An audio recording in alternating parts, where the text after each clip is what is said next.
Why do gurus wear orange? What's the real reason behind them wearing this color?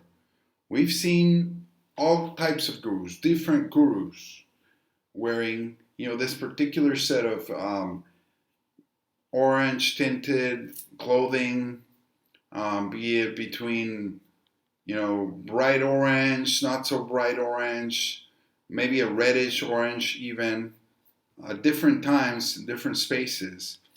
Um, and you'll see it in the hardcore, sadhus, the swamis in India. You'll see it around the ashrams here in America and other countries. You'll see it, probably among the more devoted spiritual um, seekers, and more so as they gain in stature or rank. Um, this particular color, I'm sure they have their own understanding of why they wear it. Some people call it a costume.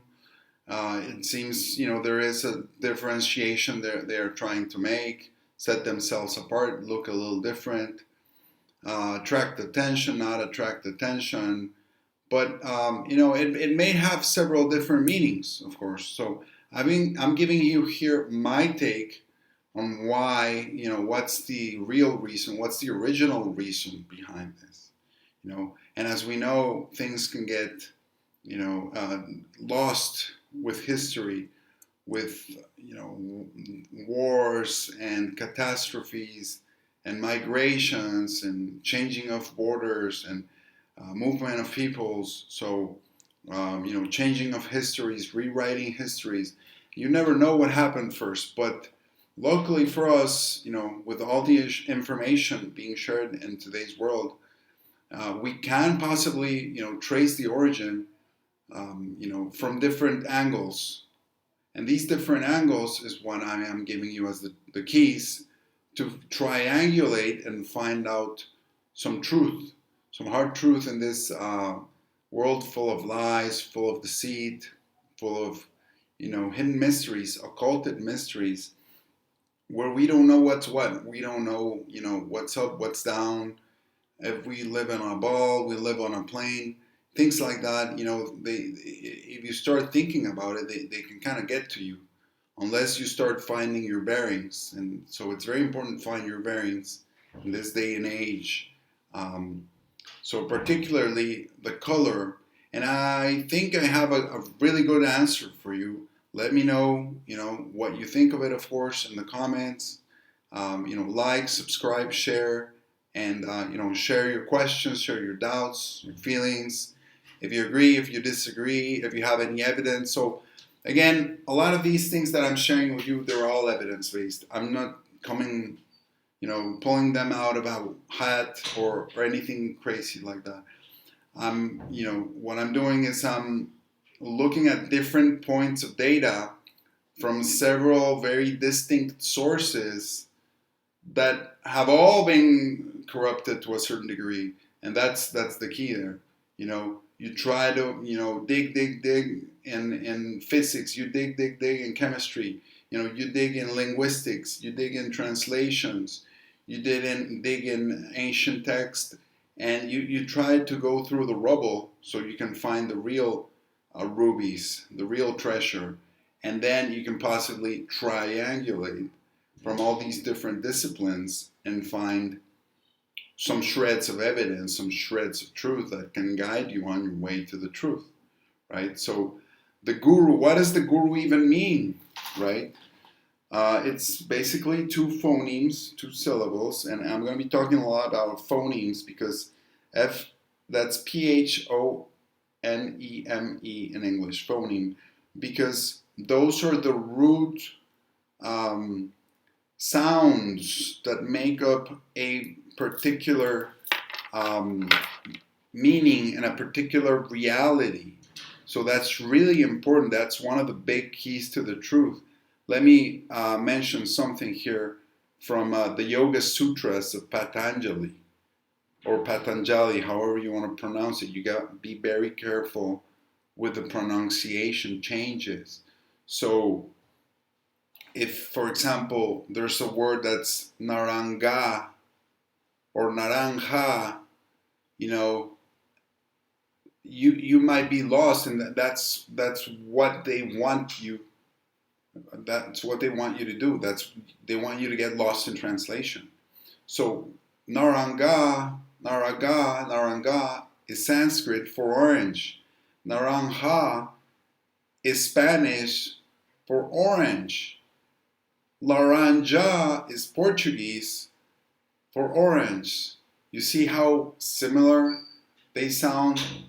And the word orange, even in English, it also has the G sound, has the N sound. Okay? They just added the O at the beginning.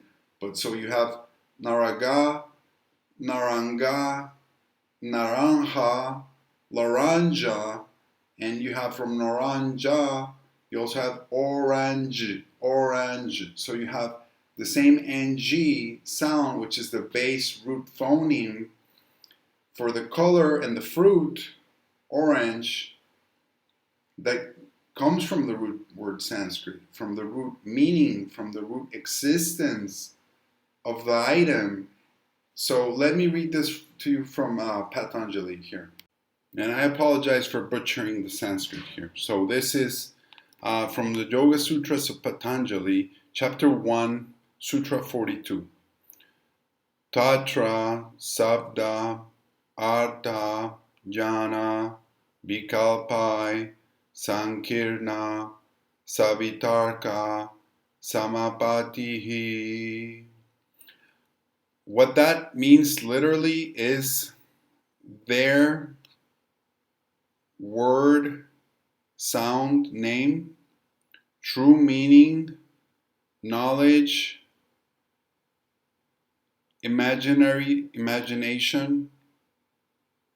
blended together or mixed, thoughtful, complete identification fusion. So again, translating Sanskrit is an art, it's a science, and it's something that is takes a lot of years. I'm not pretending to be a Sanskrit scholar by any stretch of the imagination here. On the contrary, I'm a Sanskrit ignorant. But I think that's what is making this even better, because you have that fresh, clean slate, like a child, like a newborn, where you see things more for what they are, without so many preconceived notions. Because I'm seeing, I watch a lot of Sanskrit lately, and they just don't see a lot of the connections. They're not making the connections. They're more into like the hardcore, and they're not getting all these links that are just, apparent for everybody to see, and we need to share this information. So what the sutra is saying is that the word or the sound of the name, the sabda or shabda, and its true meaning or its essence, the artha, and the jnana, the knowledge of it, are intertwined, interwoven, and they cannot be unlinked. They are one and the same. So what does this mean? The actual manifestation of the object in the hologram universe that we live in, or the reality that we live in, whatever you want to refer it to as, we'll never have a complete model. Our take of the world will always be imperfect, because this world is just so much more than we can, ascribe to it. But anyway, the point is that Patanjali, who was a very wise teacher, for the ages, from the Vedic tradition, he was telling us, and he probably, he's always depicted as a snake, having a half snake body. I don't want to get into that, but I will probably do another video on that. So he may have something to do with the seraphim, with the angels. So he may have had access to higher states of information than we do. He may have been, from another world. He may not have. He may just be referred to as that, but it's quite suspicious. And the knowledge that he shares is just uncomparable. There's no comparison, you know. And he's telling us right there, the word itself, the orange, the naraga, the naranga, the laranja, in French, orange, they're all the root phoneme, the root sound of it cannot be divorced from the meaning or the actual essence or the item in existence in the world. Okay, the sound, the word, the true meaning, the knowledge of it is mixed together. Sankirna, okay, sampatihi, okay, completely blended together with its existence and reality. And that is one of the reasons why who's they, it's mentioned in the Upanishads who they is. They are the ones that try to corrupt everything. And I'll tell you here, let me get that book and I'll read it for you from the Upanishads. But before getting to that, as much as they try to change the languages and reconstruct them, deconstruct them, manipulate them artificially, from German to English to Holland language, Netherlandish, Flemish, Norwegian, French, Spanish, you name it. All these artificially manipulated, created languages from the roots of Sanskrit that were given to us by God Himself, they can't, do a complete scratch and start over. Because you would, if you start looking at this evidence, I'm telling you, look at the evidence, investigate. Do not believe a shred of anything that I'm telling you. Okay, do the research for yourself. Go into the internet if you want. Do some internet research. Do some, physical books research. Do it all. Ask the teachers here and there, but be aware of their preconceived notions, their bias, their cosmological vision. Okay, their context. So you have to be very careful with that. And what I'm telling you is that there's a lot to this. And why won't they just erase the languages and start from scratch, like maybe Esperanto or something crazy like that, where they completely start from scratch, from zero. They have no relations to the past because they can't. And Patanjali is telling us why. Because the phonemes, they manifest the reality and they're intertwined with the reality, the essence, the knowledge of the thing itself. Okay, remember, God, and I'll do a different video on that. God actually, gave Adam through one of his angels, what I believe was the angel Raziel, gave Adam and Eve, mainly Adam, the list of the names of the things of the animals that how he should name them. Okay, it wasn't just like, oh, he thought of the names and he just arbitrarily named everything. No, there's a rhyme and a reason, and everything comes from the original sound, from the original word, from the original logos, from the original Om, whom is Christ, through whom everything was created. So I'll do videos on that because there's just so many subjects here. There's so many rabbit holes to go through. But let me get that Upanishads. Hold on. So this is the Chandogya Upanishad, chapter 2. There was, and I'm paraphrasing, there was a war between the Devas and the Asuras. Basically, the good gods and the bad gods, as they tell you in that mythology, but it sounds to me more like, the good angels versus the bad angels, which are the demons. Asura means demon. Sura means angel. So A is the negation of in Sanskrit. So like, asymptomatic. So A. Sura is not an angel anymore, no longer an angel. So between the Devas and the Asuras, there was this huge war as being described here, Chandogya Upanishad chapter 2. And they fought one another, and they thought, for example, the good guys thought that they could defeat the bad guys just, through their meditation and their mind. But they were mistaken. The asuras, the demons, or the fallen ones, kept corrupting everything around them. So even the breath, when they were, breathing in through their noses, it says, they infected that breath with the evil, so that it was unpleasant, and they kept breathing unpleasantness.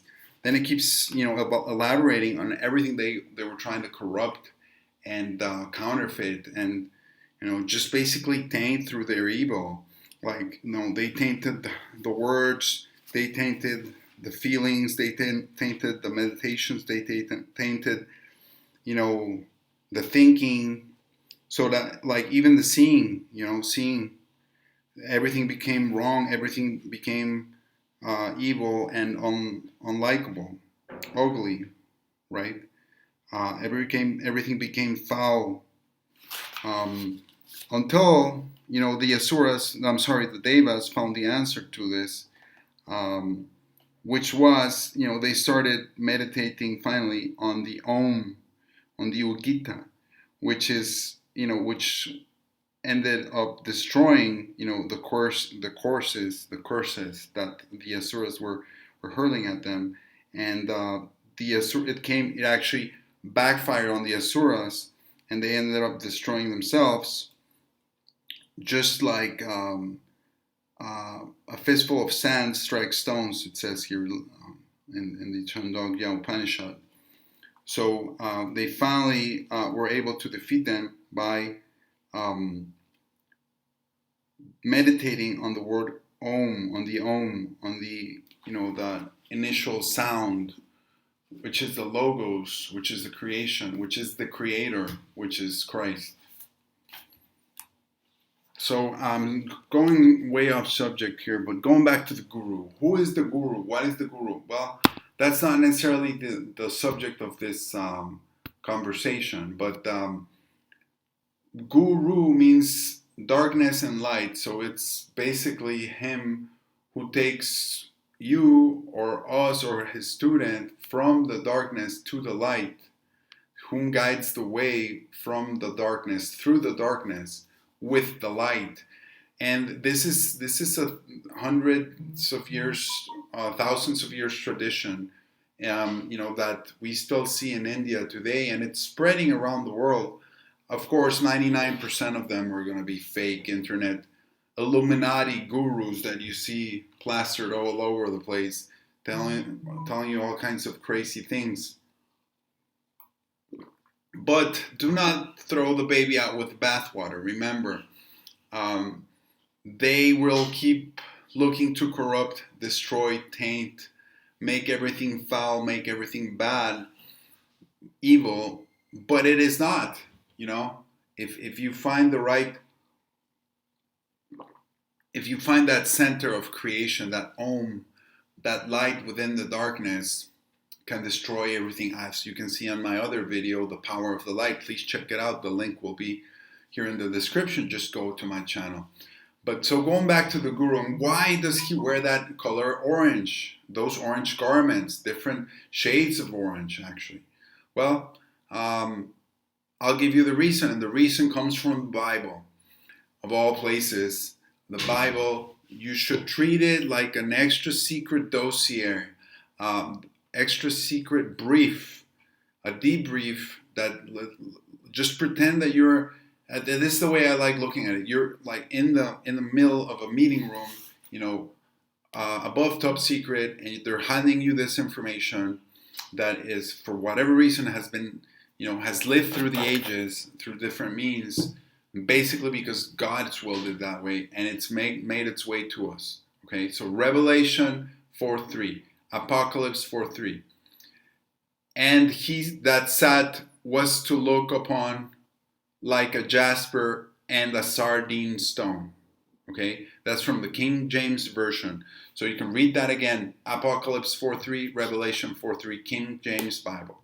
And he that sat was to look upon like a jasper and sardine stone. Okay, so then we have to go and see, what does jasper look like? What does sardine stone look like? And you will see that they look exactly like the guru's dress, their clothing, their clothes. They are different shades of orange, and you could even possibly call it shades of red. That might be pushing it. That where you can see, how these garments look just like these stones. So the jasper, which is very similar actually to the carnelian stone and the sardine stone, and they don't have just one single color, like maybe a ruby or maybe an emerald can have. These stones have the shading of the oranges, and that's just very telling, because they could have, the Bible could have told us, he looks red or he wears red. It doesn't actually say that God, sitting. He's referring to God sitting on his throne in heaven, right? And even if you like numerology, gematria, the 4:3, Revelation 4:3, Apocalypse 4:3, 4 plus 3 equals 7. So 7, remember, is the number of divinity. 6 is the number of man.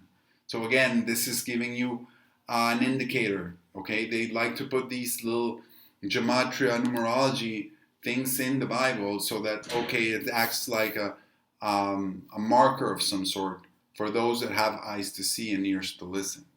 Okay, so you have understanding.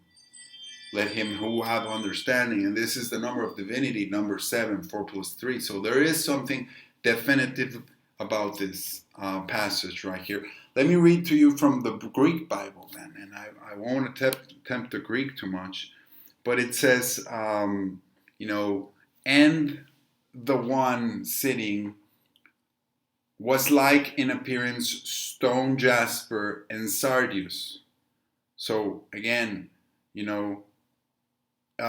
sardius, you can see the translation, you can see the original Greek, it's the actual word. So you look for these things and make sure they're not giving you a mistranslation, okay? And we're correlating and we're contrasting with the King James again, so we don't get a mistranslation or we get misguided into believing something that is not real. And the sardius stone, okay? Now something pretty amazing came up when I was, pulling the images together for this video, and look at this.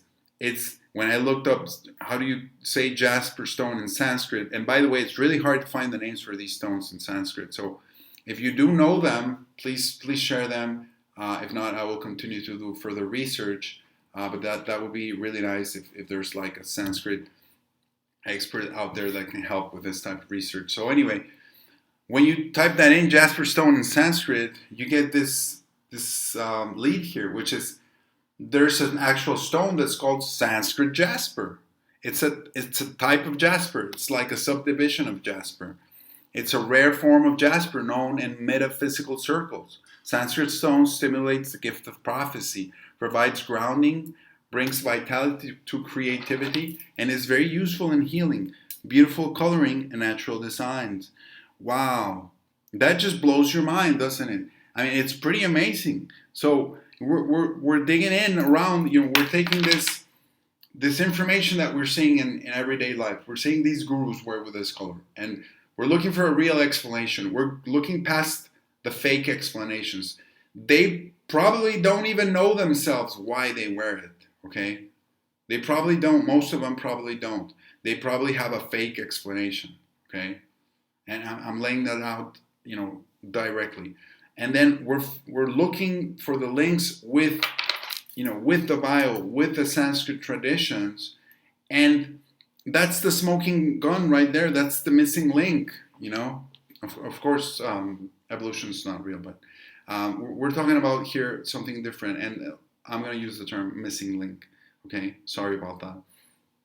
But it is here. That's the smoking gun. We found this relationship right here between the Bible mentioning jasper, the look of the Lord, the look of the Almighty, the Most High, sitting on His throne in the seventh heaven, the heaven of heavens, and it says he looks like jasper. And then we have a stone that's called Sanskrit jasper because we're looking for the relationship with the Vedic culture, with the ancient human culture, which was, I'm going to tell you flat out, it was a worldwide civilization, super advanced.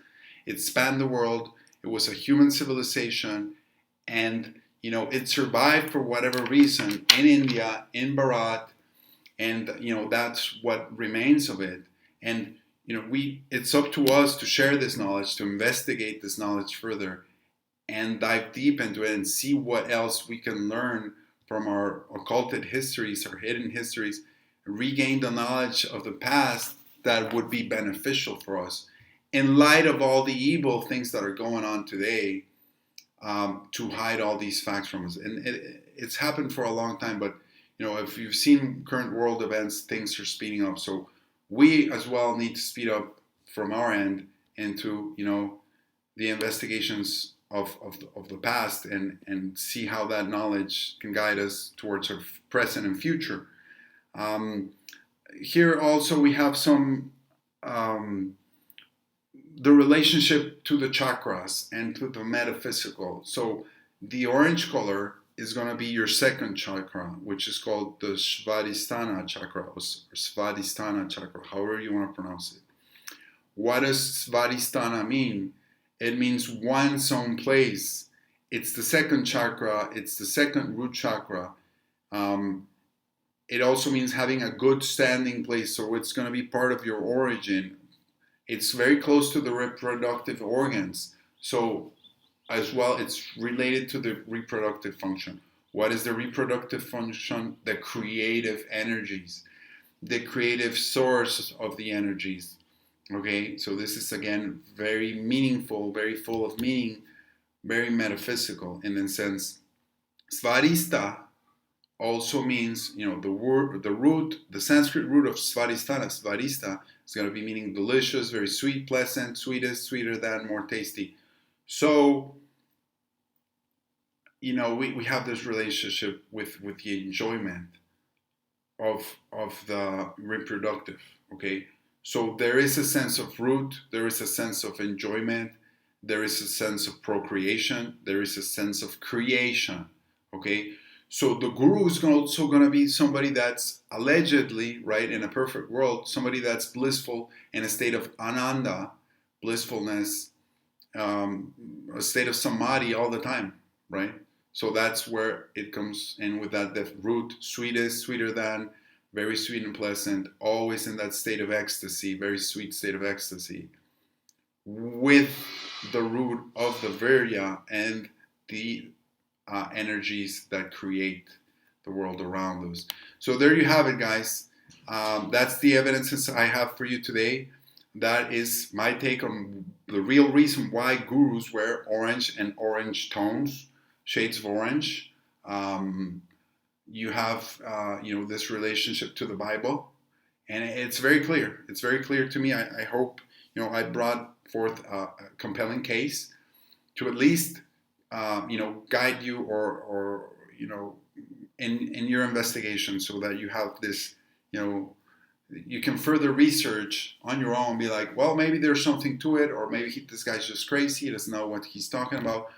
Or maybe we do need to start, hooking up our different cultures, ancient cultures, our different brain hemispheres, the right, the left, the up, the down, so that we can triangulate our way to the truth. So again, and how would these guys know, right? Well, that's what meditation is for, allegedly, correct? So when you're accessing the divine, or trying at least to access the Akash, access the higher realms, access the Purusha, access the divinity within and without,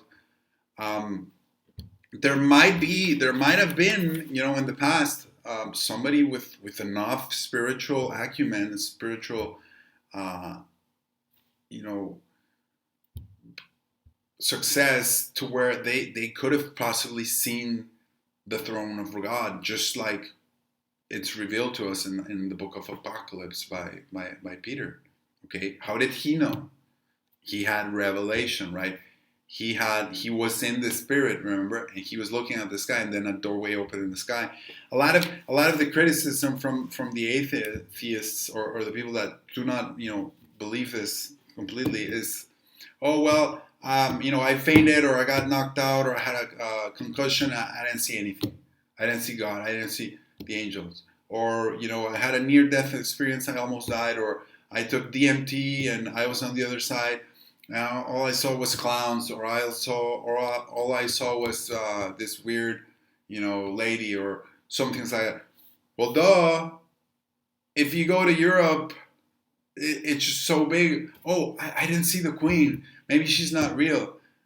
Well, that's another subject, but good gosh, man, have a little bit of composure, a little bit of humility, and find your bearings. Oh, I came to America and I didn't see the Statue of Liberty. Maybe it's not real. Did you go to New York? I mean, at least.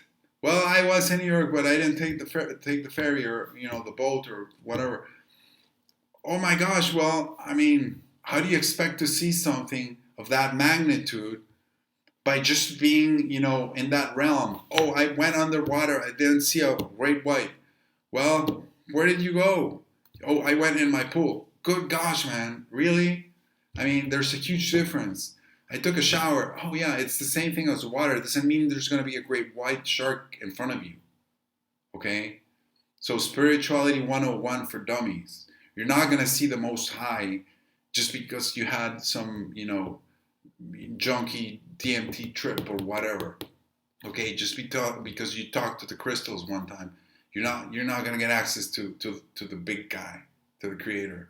You might, you might not, but more than likely it's going to take a lot more work, and you can see it. I'll do another video on it. Like, the scriptures say it over and over again. Even the Bhagavad Gita says it. Like Krishna tells Arjun, who represents the human, flat out. He tells him, dude, nobody's seen. I'm sorry for paraphrasing in more colloquial terms, but dude, nobody's seen me in this form. Nobody's gonna see me in this form. The Bible tells what was this guy, when God is talking about the Peniel and the face of God. Oh, man, the name slips my mind, but sorry about that. He tells in the Bible, he says, no, nobody can see me and live, okay? And that may be talking about the flesh live, or he may be talking about spiritual live. No, God's just so much more powerful beyond our comprehension that even maybe to see him in a dream, or to see him in the spirit, might even destroy you. It's just, the power is just too much, okay? So he spares, for example, Moses, who comes close to seeing him, but he doesn't see his true form, right? Krishna spares Arjun. He actually shows him his true form. So that's one of the few times that it's kind of happened. And here in the book of Apocalypse, he gets a glimpse of him, but he doesn't tell us his clothing is like jasper and sardine stone. He doesn't tell us his skin or his face is red or orange, or tints of orange or shades of orange. He just tells us he looks like jasper and sardine stone. That's all he tells us. And then he talks about the rainbow and the lightning. But, it's like looking at the sun, right? There's just, if you don't have a filter, if you don't have, welder's glass, there's just there's just a certain amount that you can describe before you start going blind, okay? So the same thing's going to happen in the spiritual realm. Okay, don't get hung up about it.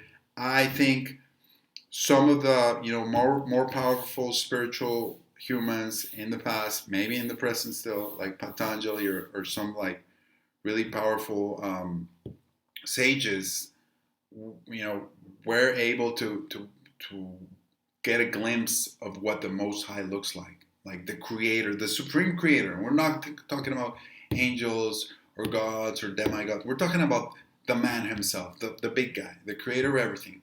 He's sitting on his throne, and he looks orange. Maybe his clothing, maybe his skin, maybe he's just bursting with flames and fire. He's just so powerful. They get a glimpse of that. They want to emulate that. They want to be like him because we want to be like him, right? We want to aspire to his goodness, to his beauty, to his kindness, to his compassion, to his humility, even though he's all powerful. Okay? So remember that. And I wish you the best. God bless. Stay safe. And let's talk soon. Thank you.